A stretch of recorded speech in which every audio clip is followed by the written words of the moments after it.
Today we're going to get a little bit deeper. Took a while to get this one put together because I really want to do the topic justice, but we are finally diving into psychological profiles. So let's talk about it.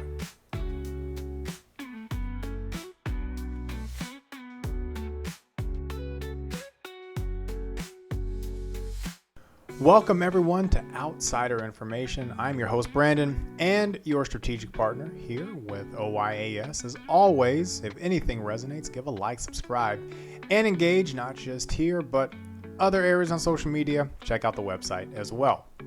Drink of the episode is contained within my lovely Drexel mug. Go Dragons. It is a maple spiced chai latte, homemade blend with the tea, of course. And then they got the maple cream, right? That it's like whipped maple syrup and it turns into a creamy confection. Drop that in along with some milk and you've got a delectable drink to pair with today's podcast episode, which dives into psychological profiles or psychographics.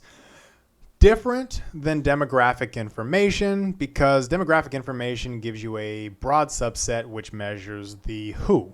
Right? We're talking age, sex and gender, race, ethnicity, location, geography, marital status, household size, and composition.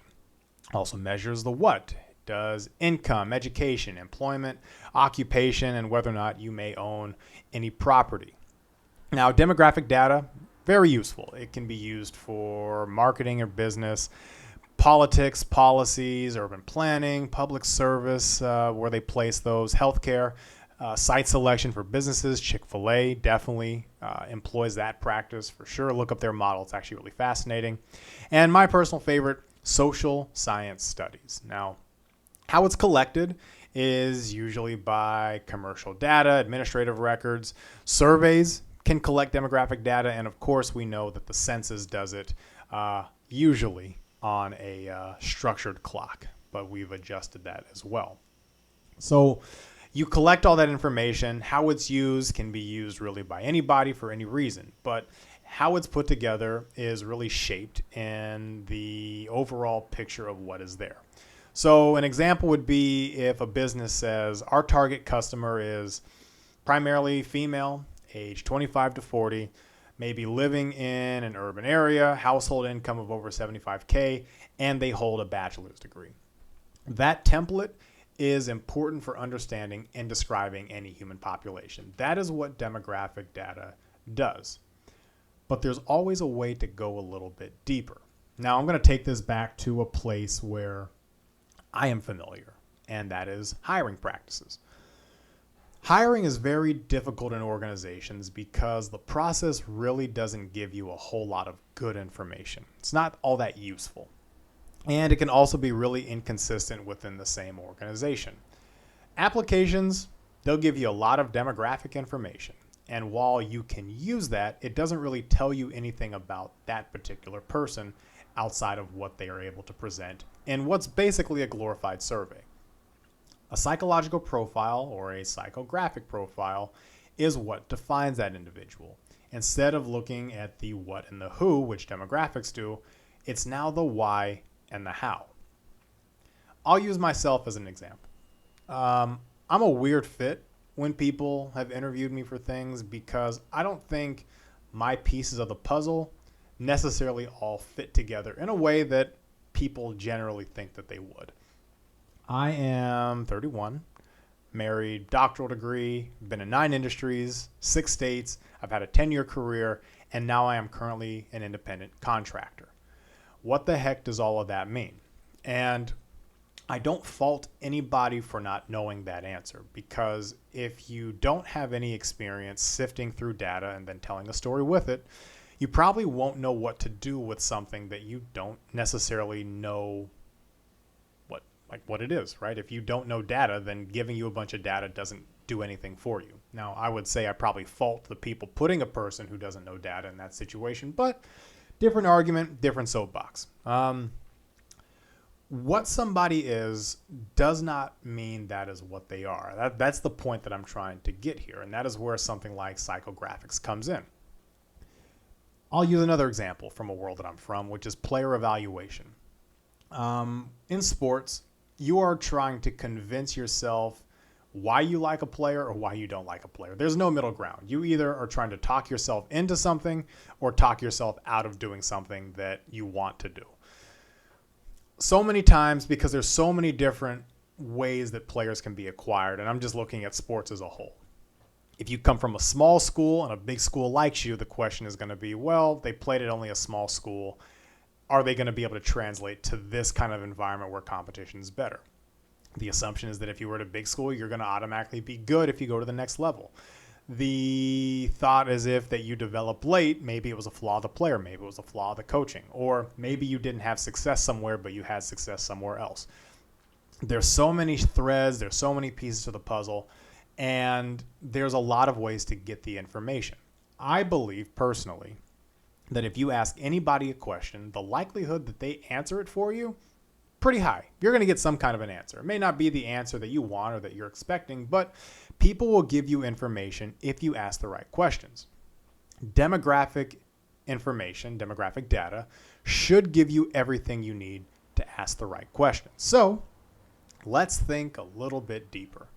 When we're talking about something like trying to get psychographic information off of somebody in like an interview setting, of course, you need to be cognizant and understand that, hey, maybe we want to make sure we don't ask any unethical and certainly no illegal questions. You're not trying to get personal information. You're trying to understand who they are. Again, right? Demographic data focuses on that initial picture. Psychographic data focuses on everything else underneath it. So, values and beliefs. What's truly important to them? What do they stand for? Are they after stability? Are they after adventure, family legacy, self-reinvention? Right? These are things that can all give you additional information. Is it community connection, personal independence, authenticity, or status? Right? You can ask questions that reveal these answers, right? What are the things that they are really after? The motivations and the goals. What are they trying to achieve? What are they moving towards? And you can ask this in a way that isn't, well, where do you see yourself in 5 years? That is way too broad, and it really doesn't give you anything that is substantive that will help you make an evaluation on somebody you are potentially looking to hire. Are they trying to solve a problem? Are they trying to achieve a long-standing aspiration? Are they avoiding a fear?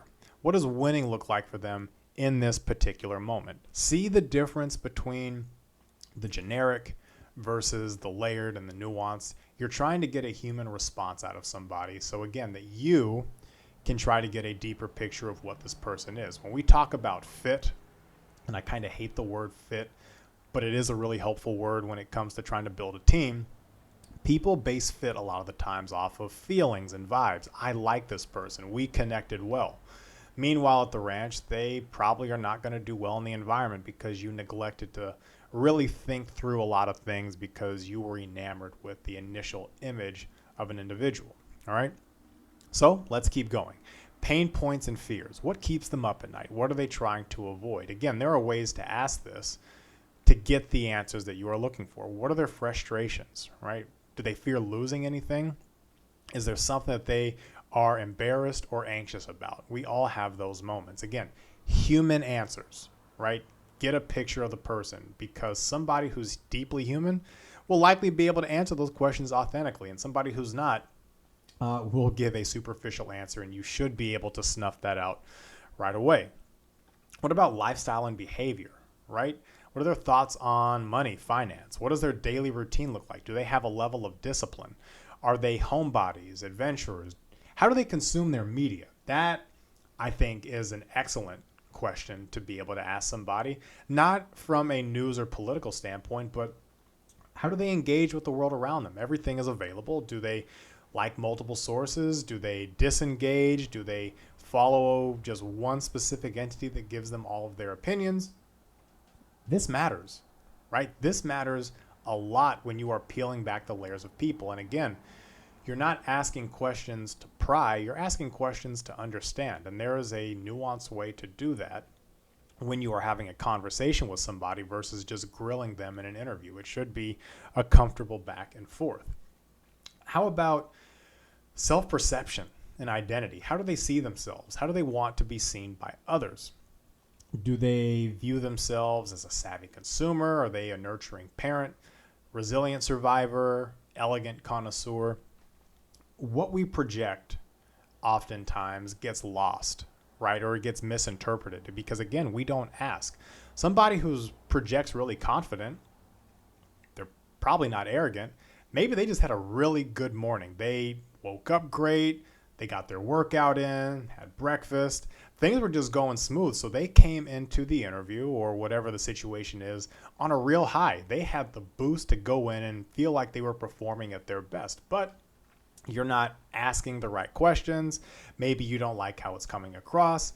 And this person feels like they're doing everything great. Finally, maybe it's clicking for the first time in a while. And then just comes to a crash landing because of that lack of understanding, the lack of nuance, and the inability to actually parse through information. These questions are so data rich, but if you are watching this or listening to this, you are probably asking, well, I want to know about how they work. Okay, that's fair. Think back to your most basic question in an interview, right? What does that look like? The time you've dealt with a coworker or had a disagreement with a coworker, right? Coworker strife, that's a popular one. Now, I don't like a question like that, not because it's inherently bad, but very easy to fabricate an answer.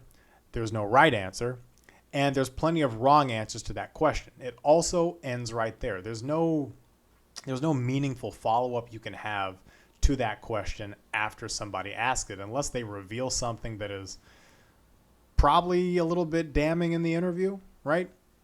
What about this instead, right? Because if an interaction with a coworker is unpleasant, things aren't going well, that's probably a little bit stressful, right?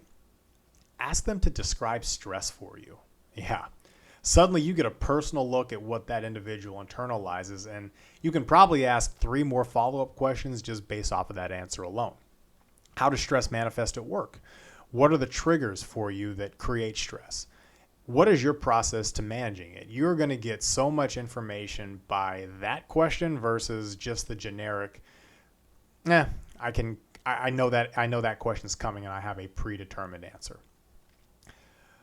Your job in any instance when you interact with somebody, whether it's an interview, grocery store, maybe you're on a date with somebody, is to be able to read and understand the cues and parse that information in real time. Sounds complicated, but that's all we're doing, right? Whenever we talk to somebody, we are looking at their body language. We are trying to understand, did that joke that I tell, did that land? Are they comfortable talking to me?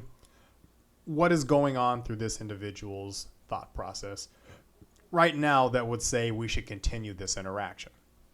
And the better you are, the easier decisions are made as it relates to people, and the bigger set of data you can put together allows you to really see a real picture of an individual.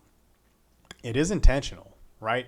We're very quick to take the easy route on this stuff because it doesn't have to matter, but shouldn't it, right? For every judgment we make on demographic data, it further fractures the human experience, because when you think about it, that's literally how bias starts. Think about any trope. Something benign, and I'm going to be broad here, but something benign at like a certain demographic of people really liking pumpkin spice lattes, all the way to assuming that a different demographic of people commits crimes in the community just because they exist there. Not taking a deeper dive into people, the person, is the reason why we collectively hold ourselves back, and it takes a lot of time to really undo that damage when you think about it. I mean, think about any trope, bias or otherwise, where it probably started. It started because one person said something, they attached a label to one person, attached it to a larger demographic of people, and then decades later, that demographic or that community of people is still fighting it off. So anyway, lesson over. Like, subscribe, engage if anything resonates, and as always, I can't save the world, but doing my best to not make it worse. We'll see you next time. Have a good one.